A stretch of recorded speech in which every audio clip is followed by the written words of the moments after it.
Good morning +1 class. बेटा इसको topic को मीन्स जो रेजोनेंस आपका टॉपिक चला हुआ था उसको जो है हम कंटिन्यू करते हैं। कंटिन्यू क्या, कल वैसे तो देखो आपका ये हो ही गया था कि रेजोनेंस आपके पास होता क्या है और रेजोनेंस के अंदर हम क्या रीड आउट जो है करते हैं। तो बेटा रेजोनेंस के अंदर देखो मैंने आपको कल जो है बेंजीन का एग्जांपल लेके या फिर CO2 का एग्जांपल लेके या फिर O3 का एग्जांपल लेके मैंने आपको यहाँ से ये करवाए थे। तो मैं यहाँ से जैसे एक बार फिर से आपको बता रही हूँ कि रेजोनेंस होता क्या है। रेजोनेंस में तो बेटा मैंने आपको बेंजीन का एग्जांपल लेके बताया था। आपके पास बेंजीन का स्ट्रक्चर जो है ये होता है C6H6। अगर हम इसका सिंपली देखें, अभी जैसे आप 11वीं क्लास में आगे ऑर्गेनिक पढ़ेंगे, ऑर्गेनिक में आपके पास ये स्ट्रक्चर बहुत बार आएगा। बहुत बार आने का मतलब ये है कि यहाँ से आपको बीच में ऐसे लगा देंगे और कोई भी आके बाहर से ही पूछ ले भी बीच में ये क्या लगाने का मतलब है। ये आपके पास क्या होता है बेटे, रेजोनेंस का मतलब क्या होता है, डीलोकेलाइजेशन ऑफ पाई इलेक्ट्रॉन्स।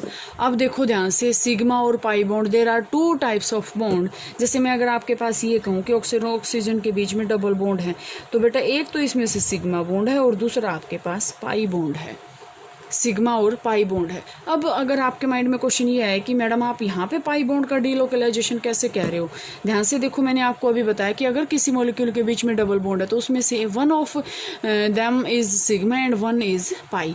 एक सिग्मा है, दूसरा क्या है, पाई है। तो बेटा यहाँ से हम क्या करेंगे, जैसे मैंने आपको स्ट्रक्चर बताया था, ये आपके पास बेंजीन है, ये हमने यहाँ पे बेंजीन ले ली, ये इसके ऐसे हैं जो बॉन्ड बने हुए हैं।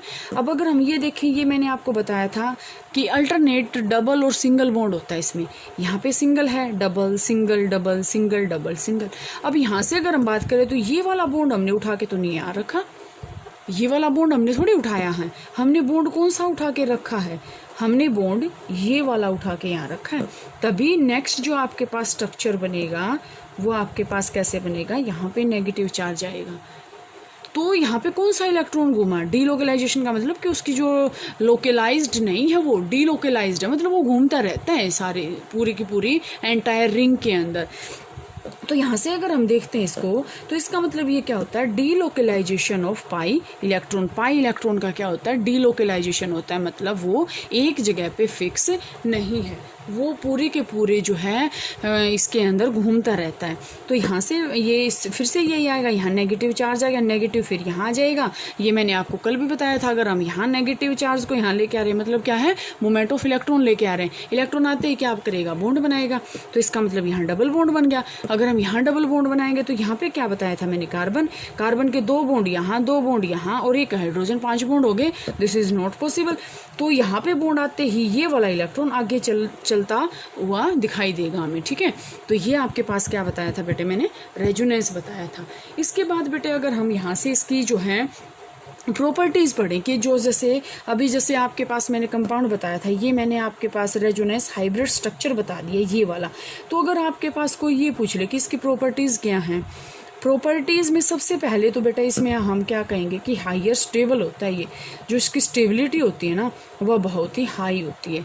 स्टेबिलिटी सबसे पहला जो फैक्टर आपके पास आता है ना बेटा, वो इसमें क्या आता है कि दिस इज़ हाईली स्टेबल। ये क्या है, बहुत ही स्टेबल है। ये जो रेजोनेंस हाइब्रिड स्ट्रक्चर होगा दूसरे स्ट्रक्चर के कंपैरिजन में क्या होगा, बहुत ही स्टेबल होगा। स्टेबल होएगा। तो यहाँ से देखो बेटा, मैं अगर आपके पास एक ग्राफ ड्रॉ करूँ, आप अपनी नोटबुक के अंदर बना लेना ताकि आप पढ़ो तब आपको समझ में आ जाए।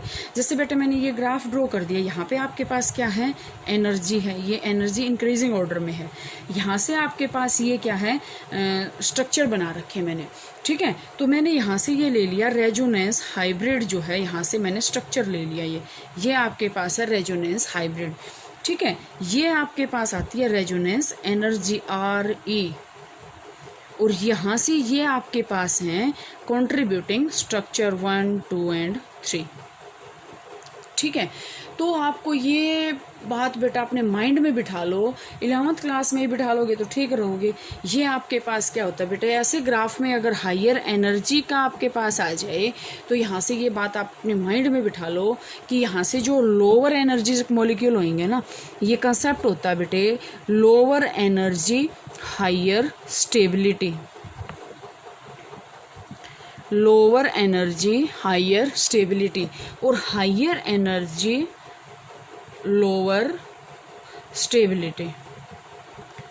तो यहाँ से देखो बेटा, मैं अगर आपको इस कंसेप्ट को थोड़ा सा अलग वे से अगर समझाऊं, ये आपको समझ में आ गया होगा। Lower energy higher stability, higher energy lower stability. अब देखो बेटा, सिंपल सी बात है, यहाँ पे मैंने ये बता दिया कि ये जो है यहाँ पे ग्राफ है, यहाँ जैसे जैसे हम ऊपर जा रहे हैं इसकी एनर्जी जो है बढ़ती जा रही है, मतलब एनर्जी बढ़ती जा रही है, तो वो और भी ज़्यादा एक्साइटेड होएगा तो वो क्या बनाएगा, और भी ज़्यादा अनस्टेबल मॉलिक्यूल बनाएगा। अनस्टेबल का मतलब देखो, रेजोनेंस हाइब्रिड स्ट्रक्चर है, इसकी एनर्जी ही नहीं है।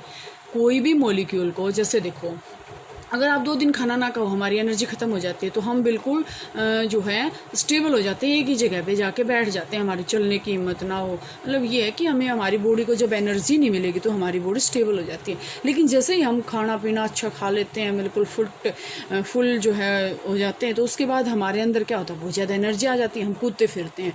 तो इसका मतलब यही है, हम स्टेबल नहीं रहते। क्या हम बैठ सकते हैं एक जगह? क्योंकि डॉक्टर भी ये कहते हैं, खाना खाने के बाद टहलना चाहिए। टहलना क्यों चाहिए? क्योंकि हमें एनर्जी मिल जाती है, फिर हम फुदकते घूमेंगे। तो यहाँ से वही कंसेप्ट है, हायर जिस भी कंपाउंड की एनर्जी होगी वो सबसे कम स्टेबल होएगा, जितनी लोअर एनर्जी होगी वो स्टेबल सबसे ज़्यादा होएगा।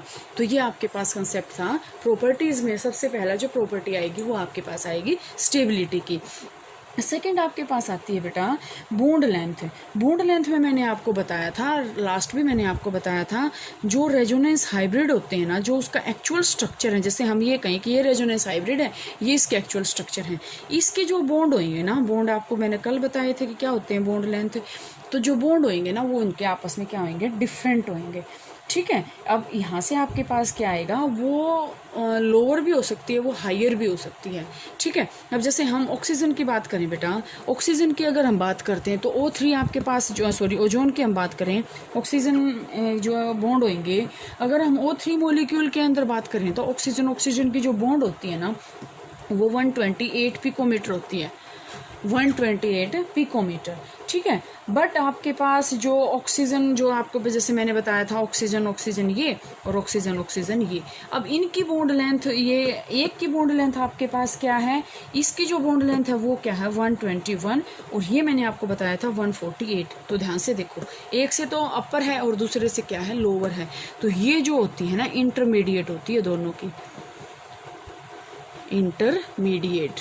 ठीक है, इंटरमीडिएट ये इनकी होती है। अब मैंने आपको ये भी बताया था कि जितना बॉन्ड बढ़ते जाएंगे, स्ट्रेंथ या लेंथ जो है उनकी, लेंथ जो है वो उनकी कम होती जाएगी।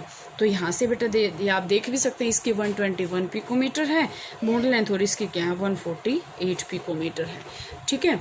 सिंगल बॉन्ड लंबा होता है, लेकिन जो आपके पास डबल बॉन्ड होता है वो, उसकी बॉन्ड लेंथ कम होती है। इसके बाद बेटा हम पोलर और नॉन पोलर करेंगे, वो जो हम कल करते हैं।